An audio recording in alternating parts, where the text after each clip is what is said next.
Hello everyone. तो आज हम सॉल्व कर रहे हैं आज का leet code daily which is the simple bank system. ठीक है, तो थोड़ा क्वेश्चन समझ लेते हैं। तो हमारा फ्लो हर बार की तरह यही रहेगा कि पहले हम प्रॉब्लम स्टेटमेंट देखेंगे, फिर हम एक एग्जांपल देखेंगे एंड देन हम इंट्यूशन की तरफ आएंगे। ठीक है जी। तो पहले क्वेश्चन पढ़ लेते हैं कि हमारे पास एक बैंक सिस्टम है and the bank has an account numbers. ठीक है, an account numbers numbered 1 to n। ठीक है, and initial balance of each account is stored in a zero index array called balance. ठीक है, तो सिंस जीरो इंडेक्स एरे और bank account numbers 1 to n start हो रहे हैं, तो इसका मतलब है i+1 अकाउंट का नंबर बैलेंस ऑफ आई वाला एरे है। बेसिकली फर्स्ट बैंक अकाउंट अगर मान लो हमारा है अकाउंट नंबर 1 है, तो उसका हमारा बैलेंस जो है वो स्टोर्ड है बैलेंस एरे के जीरो इंडेक्स पे। ठीक है, ये फर्स्ट इंडेक्स है। सेकंड तो यहाँ पे जो है तो ये बेसिकली इसका बैलेंस सिंपल है। ठीक है जी। तो आगे बढ़ते हैं। तो अब करना क्या है, हमें बेसिकली एक बैंक सिस्टम बनाना है जिसके अंदर हमें क्या क्या मिलेगा जी। एक बैंक अकाउंट नंबर मिलेंगे, हमें बताना बेसिकली हमें क्लास इंप्लीमेंट करनी है जिसके अंदर ये चार चीजें होनी चाहिए। ठीक है, पहला तो है जी हमारा मोस्टली इनिशियलाइज जो करना होता है। ठीक है जी, उसका initialize object with zero index array called balance. उसके बाद हमारे पास एक ट्रांसफर फंक्शन होना चाहिए, एक डिपॉजिट फंक्शन होना चाहिए और एक विड्रॉ फंक्शन होना चाहिए। और हर फंक्शन के आगे बेसिकली लिखा हुआ है कि उसका क्या मतलब है। ठीक है जी। ट्रांसफर फंक्शन में क्या है कि transfer money from one account number 1 to account number 2 and return true if transaction successful otherwise false. ठीक है, अब पता क्या चलेगा ट्रांजेक्शन फॉल्स हुई है। ठीक है, अब ट्रांजेक्शन फॉल्स करने के लिए ये बहुत जरूरी चेक करना क्या वो अकाउंट नंबर वैलिड है कि नहीं। ठीक है भाई, अगर अपने पास एक बैंक सिस्टम के अंदर अकाउंट नंबर 1 2 3 4 5 है, ठीक है, और मेरे को ट्रांसफर रिक्वेस्ट आती है कि अकाउंट नंबर 1 से अकाउंट नंबर 10 में ट्रांसफर कर दो, भाई 10 तो है ही नहीं, है ना जी।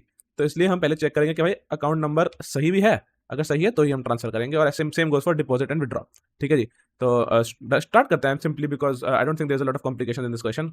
हम अब इस क्वेश्चन को सॉल्व करेंगे प्योरली एक इंटरव्यू वाले तरीके से। ठीक है जी। तो अब what you can do is क्या पब्लिक क्लास के अंदर सीधा जी डिफाइन कर दो एक अपना एक लॉन्ग लॉन्ग टाइप का एरे डिफाइन कर दो। ठीक है, मान लो हम एक और एरे यहाँ पे वेक्टर ले लेते हैं। चलो इन are case vector of type long long, उसका भी नाम बैलेंस रख देते हैं बिकॉज ये हम कर सकते हैं। और अगर आपको नहीं पता कि हम क्यों कर सकते हैं तो आई थिंक ऊप्स के एक वीडियो का रिवीजन बहुत जरूरी है। ठीक है जी।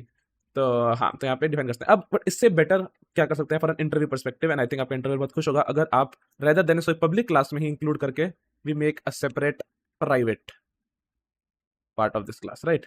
तो प्राइवेट एक्सेस मॉडिफायर के अंदर हम डिफाइन कर सकते हैं जी अपना एक vector of type long long, और इसका नाम हम रख देते हैं बैलेंस या BL वट एवर। ठीक है, एंड राइटिंग को इग्नोर करें, आज बहुत ही बुरी चल रही है।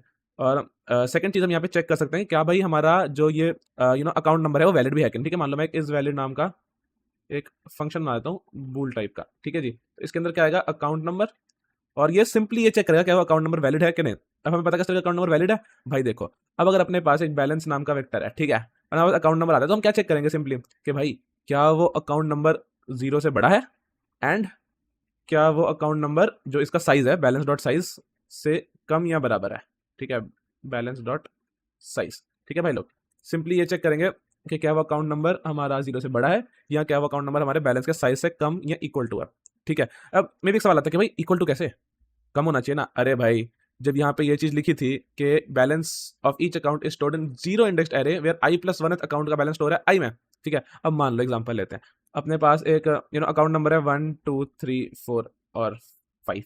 ठीक है जी, तो इसका एरे कैसे बनेगा बैलेंस वाला, 1 2 3 0 1 2 3 4, इसका यहाँ इसका यहाँ इसका यहाँ इसका यहाँ इसका यहाँ। ठीक है भाई, एक सेकंड,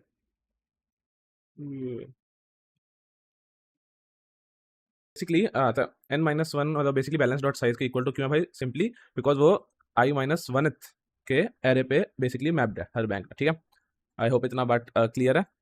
एंड मूविंग फॉरवर्ड, ठीक है, तो अब हमने दो चीज़ें बना ली हैं जी। एक तो हमने वो बना लिया है कि प्राइवेट हमारे पास एक वेक्टर आ चुका है प्राइवेट के अंदर बैलेंस नाम का, और एक हम इस वैल्यू का फंक्शन बना चुके हैं। ठीक है भाई, वंस दैट इज डन, अब हम क्या करेंगे, जो हमारा ये कंस्ट्रक्टर है उसके अंदर सिंपली भाई दिस का balance is equal to balance.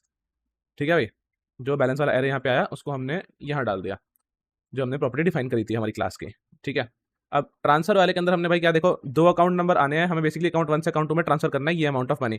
तो अब अगर हमें ट्रांसफर करना है तो हमें चाहिए चेक क्या करनी है भाई, बहुत जरूरी वो है कि क्या अकाउंट 1 और अकाउंट 2 वैलिड है कि नहीं, और क्या अकाउंट 1 में इतना पैसा भी है कि हम अकाउंट 2 में भेज सके। ठीक है भाई, ये जो थॉट प्रोसेस है कि भाई ये चीज चेक करनी है, बेसिकली सारा क्वेश्चन इसी बेस पे है।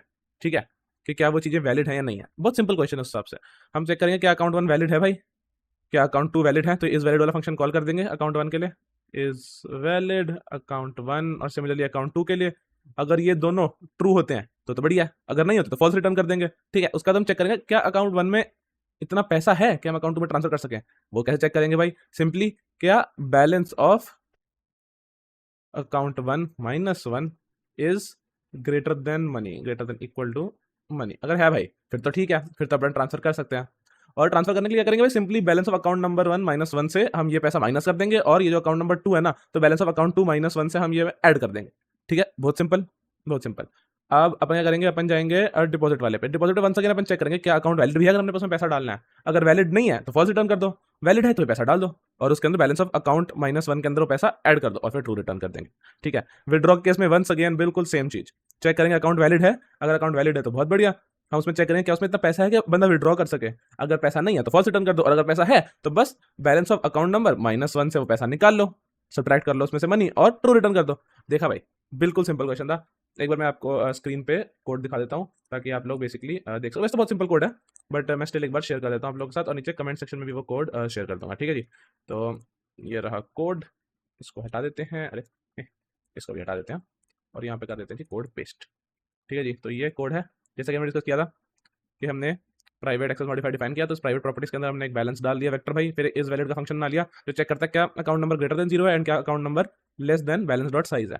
ठीक है, उसके बाद अपने कंस्ट्रक्टर के अंदर सिंपली दिस का बैलेंस इक्वल टू बैलेंस, तो ये जो बैलेंस होता है ना भाई, ये होता है ये, और ये जो बैलेंस है वो है ये। ठीक है, ऊप्स की प्रॉपर्टी का इसका कंस्ट्रक्टर दिस कैसे काम करता है, वेरी इंपॉर्टेंट। ठीक है भाई, अब हम देखेंगे ट्रांसफर वाला फंक्शन। तो बस चेक किया अकाउंट 1 अगर वैलिड नहीं है, या फिर अकाउंट 2 अगर वैलिड नहीं है तो फॉल्स रिटर्न कर दिया। अगर दोनों वैलिड है तो आगे गए। अगर बैलेंस ही कम है, मान लो भाई balance of account 1 minus 1 is less than money, तो फॉल्स रिटर्न कर दिया, पैसा ही नहीं है भाई, ट्रांसफर कैसे कर दे वो इधर से उधर। और उसके बाद बस सिंपली इसमें से इतना पैसा माइनस कर दिया, इसमें इतना पैसा ऐड कर दिया, लो भाई हो गया ट्रांसफर, और ट्रू रिटर्न कर दिया। सिमिलरली डिपॉजिट केस में चेक किया वैलिड है, वैलिड है तो पैसा डाल दिया और ट्रू रिटर्न कर दिया। विड्रॉ केस में वैलिड है, अगर नहीं है तो फॉल्स, और अगर पैसा नहीं है उसको विड्रॉ करने के लिए तो भी फॉल्स, और अगर वैलिड है तो भाई ठीक है उसने पैसा हटा दिया, उसने विड्रॉ कर लिया और ट्रू रिटर्न कर दिया। तो भाई इतना सिंपल क्वेश्चन था। तो गाइस आज के लिए इतना ही, कमेंट सेक्शन में बताना कि क्या आपको अच्छे समझ में आया, and do give a thumbs up. Bye bye.